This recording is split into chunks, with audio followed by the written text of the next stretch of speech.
Hey guys, before we start this video, I just wanted to mention that only 16% of you are subscribed, so if you enjoy the content, please hit the subscribe button to support the channel. Welcome to another installment of Harry Potter Theory. In this video, we're going to be discussing Lord Voldemort, aka Tom Riddle, and what he would see in the Mirror of Erised.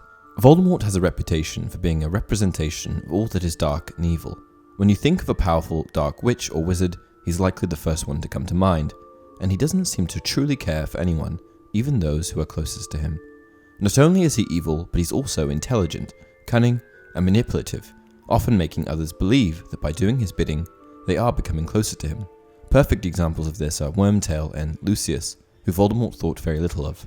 Voldemort basically has no conscience, or sense of empathy. Some would go as far as to say that he's entirely incapable of feeling emotion altogether. The Voldemort we see in the books and films is focused on one thing, and that is achieving power. His own selfish, dark goals are the number one priority in his life. But what we need to remember is that Voldemort wasn't always, well, Voldemort. Once upon a time, he was just a lost little boy, searching for answers. In case you've forgotten how the Mirror of Erised works, it's a magical mirror that shows us the deepest, most desperate desires of our hearts. This is reflected in the mirror's name, no pun intended, as Erised flipped around reads as desire. The mirror itself was made sometime before the end of the 19th century, and is located in the Room of Requirement in Hogwarts. Engraved on the mirror are the words Erised, Stra, Eru, Oit, Ub, Kafru, Oit, On, Wasi, which backwards reads as, I show not your face, but your heart's desire. Though it is speculated that the Mirror of Erised was made for a bit of fun, it's worth noting that the mirror can be exceedingly dangerous, as reflected in this quote by Dumbledore. Men have wasted away before it, not knowing if what they have seen is real or even possible. The danger lies in people losing track of reality after witnessing whatever it is that they've witnessed in the mirror. They become obsessed with what they've seen and are completely unable to accept that for the time being, it is just fantasy, nothing more. It's natural for human beings to desire things that are unattainable, and even more natural to desire things, period.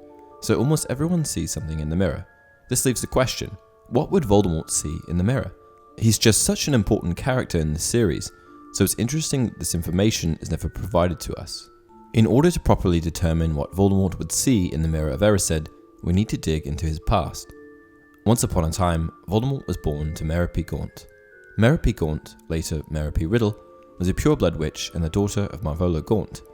Merrippy grew up in Little Hangleton and developed an obsession with a muggle that lived nearby, Tom Riddle Sr., who was a handsome and wealthy muggle. Merrippy became obsessed with Riddle, and using what little magical ability she had, she was able to create a love potion. After successfully producing the love potion, she gave it to Riddle, and he became infatuated with her. Just a few months later, they were married, and Merrippy was pregnant with Tom's child. This child would later go on to become Lord Voldemort, or Tom Riddle Jr. After being married for a while, Merrippy eventually released Tom Riddle from the influence of the love potion. Merrippy dropped the curse, hoping that Tom had genuinely fallen in love with her. But as soon as Riddle was out of the trance, he went back to Little Hangleton, fleeing for Merrippy and their son.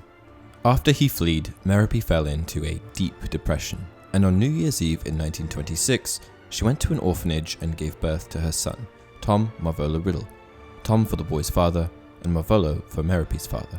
Merrippy died shortly after Riddle was born, after suffering for months from a broken heart. Merrippy effectively chose to die, as she had no will to live. And because she wasn't there to give Tom love and care, he grew up without any concept or notion of love. Because Voldemort was conceived under a love potion, and because his parents didn't genuinely love each other, Tom Riddle was born with an inability to feel love. For this reason, he was doomed from the start, and this was probably the reason that he went on to do the horrible things that he did. But if things had gone just a little bit differently for him in his earlier years, could he have been a normal little boy? Was that out of the question? To answer the question, what would Voldemort see in the Mirror of Erised, we need to first determine the point in time at which he gazes into the mirror, as this will have considerable influence on what it is that he actually sees. I think that as a full-fledged adult, during his most recent reign of power, Voldemort would have seen himself, immortal, dominating and controlling both the wizarding and muggle worlds. He would have truly conquered death, and established himself as the most powerful dark wizard to have ever lived. Alongside him, he would have his legion of Death Eaters, all eager to do his bidding for just a taste of power. As a young and promising student at Hogwarts, Tom Riddle had, by this point in time, decided on the dark path that he was to follow. Riddle was a very impressive student who expressed an unparalleled ability to learn. He was in pursuit of answers, researching, practicing, and learning all about how he could become more and more powerful. He was hell-bent on immortality, and attempted to uncover more and more information about Horcruxes, one of the darkest and most evil forms of magic. Horcruxes were something that Tom didn't know everything about, as information on them was hard to come by. Horcruxes were instrumental in Voldemort's rise to power, and we know that Riddle gets more information on them after visiting Slughorn. But given that it's such a rare and dark form of magic, it's unlikely that even he knew everything about them. I think that after visiting Slughorn, Riddle would have still liked to have known even more about them.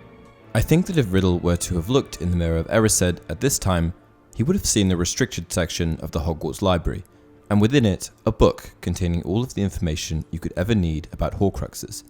At this point in time, a perhaps uncertain Voldemort could have more confidently approached the creation of Horcruxes, which would have definitively determined his eventual immortality.